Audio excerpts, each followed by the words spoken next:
Mike Bradford joins us on WRCO for our morning show. He is one of the great ambassadors for this year's 2026 Greater Richland Area Cancer Elimination Walk with Grace. Well, Mike, first of all, thanks for stepping up and doing this. Well, glad to do it. I'm happy to be here. Glad to be here to tell your story a little bit. A lot of us, I guess, think we know you, but maybe give us a little bit of a background of yourself, if you would. Well, I'm a Richland Center native, born and raised in Richland Center, graduated from Richland Center High School.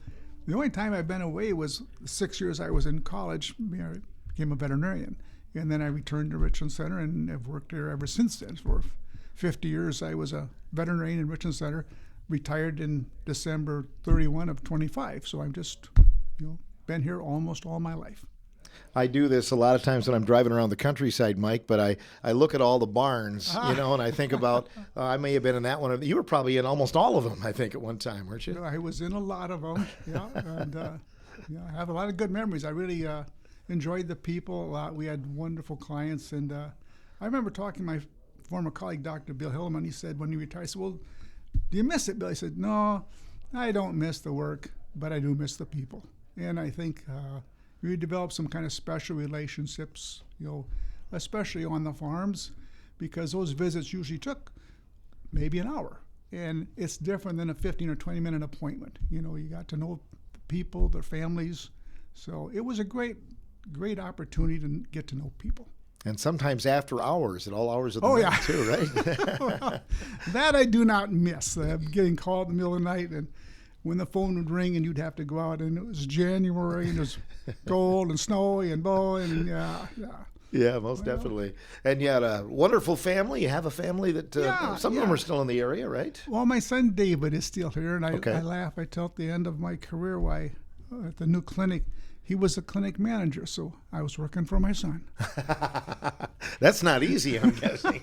He was a pretty good boss. I'll bet he was. Yeah. Great. Well, let's talk a little bit about your cancer journey and when it began, Mike, if you could. Sure. So, in August of 2019, my brother Daniel lives in California, and he called me up out of the blue and says, hey, I've just been diagnosed with prostate cancer.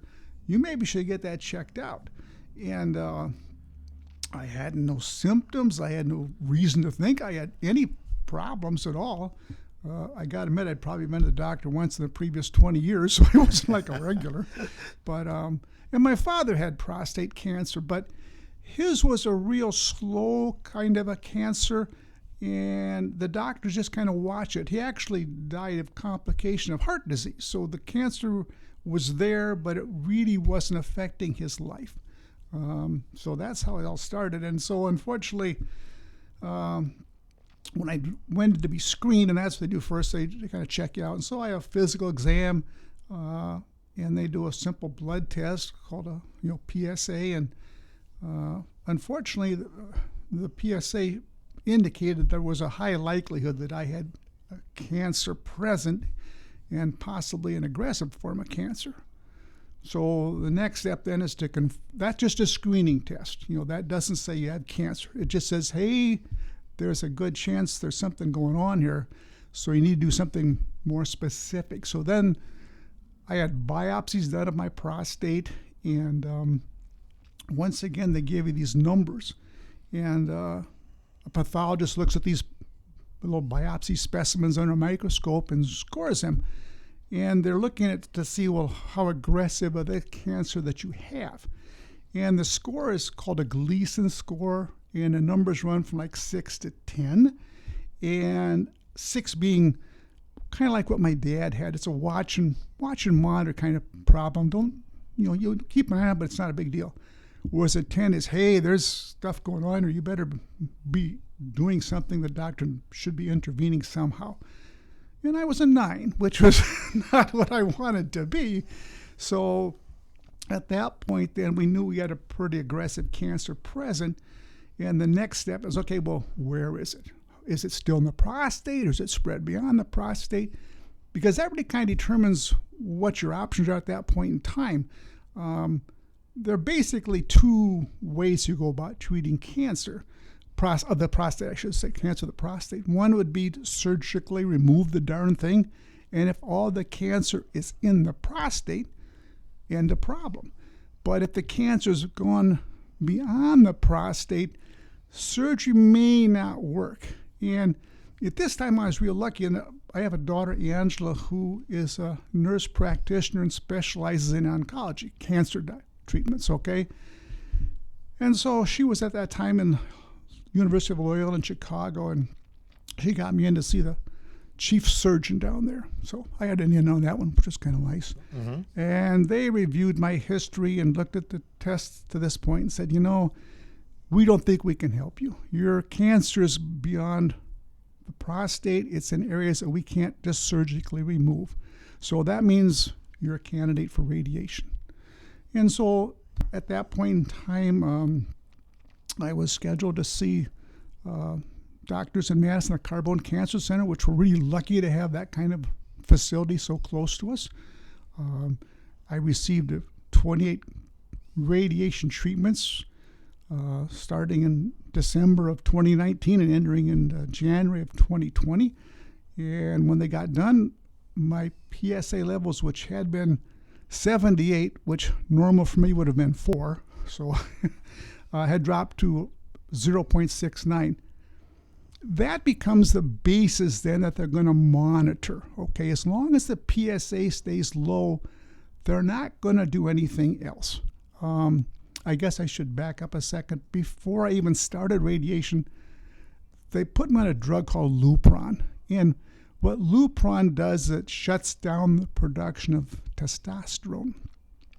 Prostate cancer cells live on testosterone. That's what feeds them. That's what drives them to grow. So the thinking being, if you can keep the testosterone levels low, that the cancer doesn't have as good a chance to grow. So I get these Lupron injections every 3 months before, during, and after the radiation. But about 6 months after the radiation was done, maybe it was a year, I quit the Lupron because my PSA levels stayed low. And that's what they're doing after that. They're just looking at your PSA, saying, okay, we know what the baseline is. It's 0.69. And it stayed there for a couple of years. But I kept getting PSA tests every, I think it was 6 months or so. Well, then in June of 23, which is about, luckily 3 years after I first had my radiation completed, it jumped up to, like 2.55. So they're looking for it to double. So from 0.69 to 2.55, it more than doubled, didn't it? So I said, okay, cancer's back. You can't have radiation again. You do that. That's a one and done kind of a thing, okay? So the next thing they do is, okay, now you're a candidate for medical treatment. And so I went to see a oncologist in Madison, a very good man, and he started me on the Lupron again, and another drug called abiraterone. And these drugs, once again, they shut down the testosterone in your body, and that tends to starve the cancer cells. And so after I started the Lupron and the abiraterone, the PSA went to an undetectable level. The abiraterone is a newer drug. My dad would never have had that when he had his cancer. It wasn't available yet then. But cancer cells can produce their own testosterone. That's really crazy. So even if you shut down the testosterone from your other normal organs in your body, the cancer cells produce their own. But abiraterone interferes with the synthesis of testosterone. So no matter where it's coming from, even if it's coming from the cancer cells, it'll mess up the synthesis and keep the testosterone levels low, which kind of starving the prostate cancer cells.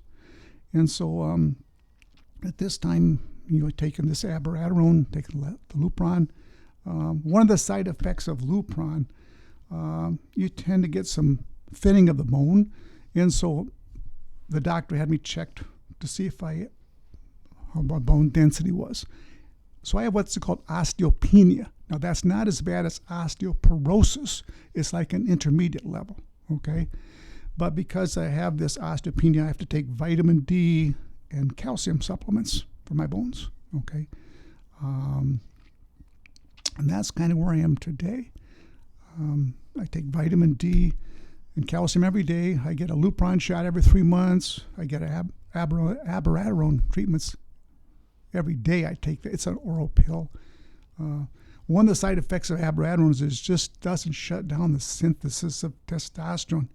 It kind of messes with your adrenal glands as well. So I have to take a low dose of prednisone every day because the adrenal glands aren't producing as much as they normally would because the abiraterone's kind of working on them as well.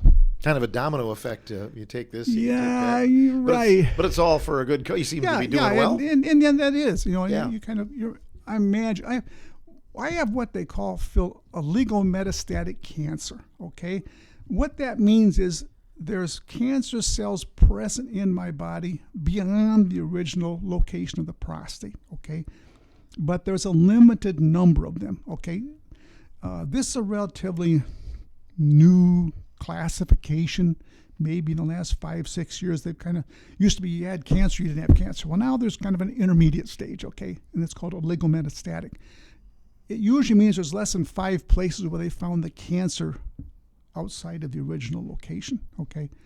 And I guess that's the other thing I should mention too, is that when the cancer came back, they wanted to know, well, where is it, So I had another test. The first time when my cancer was diagnosed, I had an MRI to kind of diagnose where the cancer was, and they knew that it was beyond the prostate, so surgery was out. It was going to be radiation.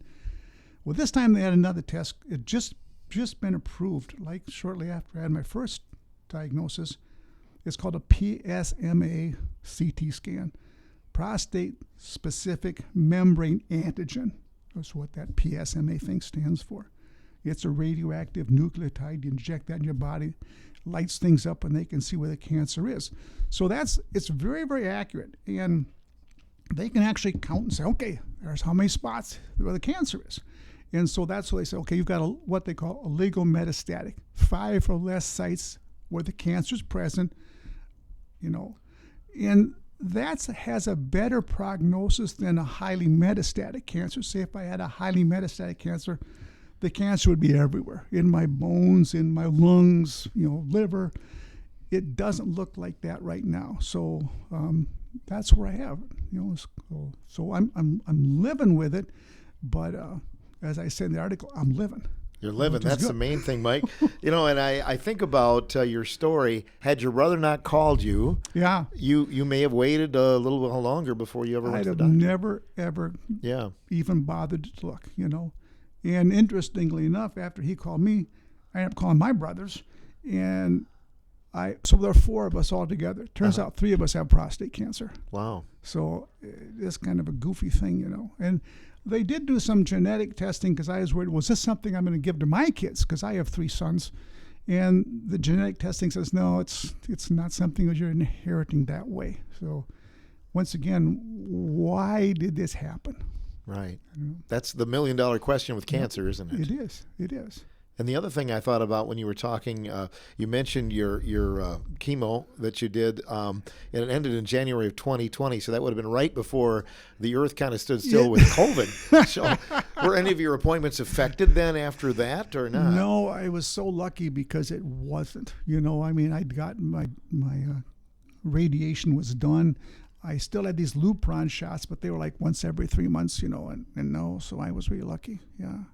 Yeah, and as it goes now, so you're just kind of going to your regular visits then and taking the medicine? And that's one thing that's really kind of neat here, because the Richland hospitals with the Kramer Center are affiliated with the UW. My first medical oncologist, that's the guy I had to see when the cancer came back, was in Madison. So I had to make trips to Madison every 3 months to see this gentleman. He retired. And so they assigned me to another doctor, and thank goodness the doctor they assigned me to is this Dr. Trevor Denny, who comes to Richland Center. So rather than traipsing down the road to Madison every 3 months, I just go to the Kramer Center. And I have my blood tests done here at the hospital. My treatments are done at the Kramer Center, the doctors at the Kramer Center. It's nice that way. A couple of the facilities you mentioned here, Mike, the Carbone and the Kramer Center, both have benefited from Greater Richland area cancer elimination. So. Oh, absolutely. And another thing, the tests that I have done, the last tests, like I say, weren't even available when I had my first diagnosis. This is a disease that a lot of research is happening in prostate cancer because it is the most common cancer for men to get, okay?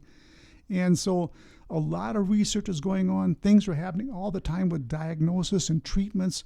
Like I said, the abiraterone that I'm on now, that wasn't available when my dad had his cancer. And Grace, really through their support of these research, not only, you know, for what they do here, but all across the country, things are changing all the time with this prostate cancer, and there's a lot of good things happening.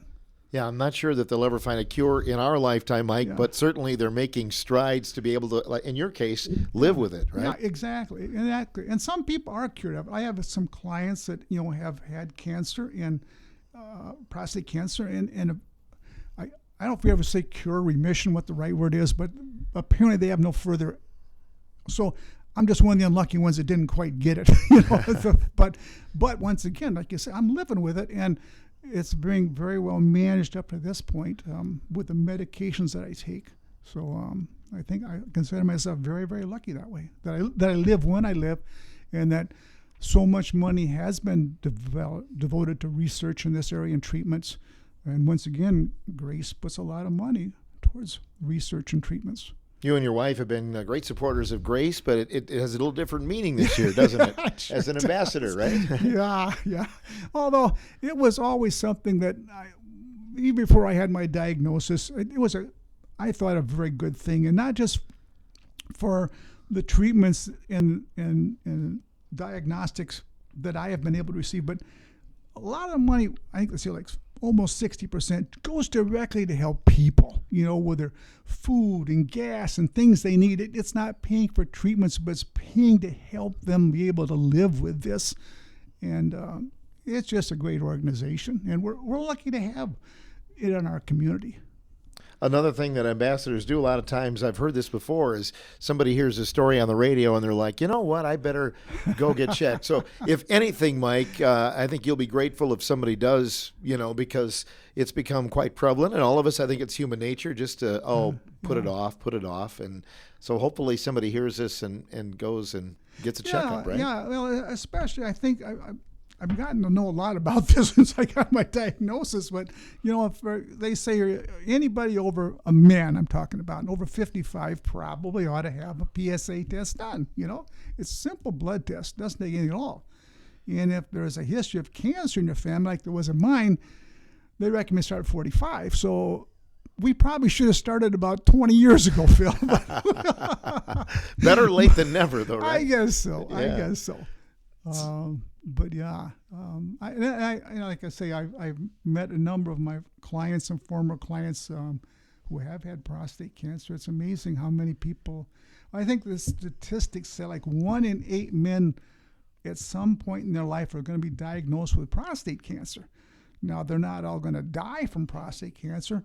A lot of them will be like my dad. It'll be a kind of a watch and monitor thing. They don't even need to be treated, you know, but it should be checked out. You know, you want to make sure you're not one of the ones like me that does need to have treatment, you know, because that's something you don't want to wait on, you know. And unfortunately, like I say, I should have probably been screened a lot earlier, and maybe they could have caught it before it had spread beyond my prostate. And at that point in time, perhaps they could have gotten it, you know. But that's just the way it is. Yeah, you and I were talking before we went on the air. We all have cancer cells in our body. Yeah, it's crazy. It's like a bad lottery, isn't it? Yeah. The genes that cause cancer are present in everybody.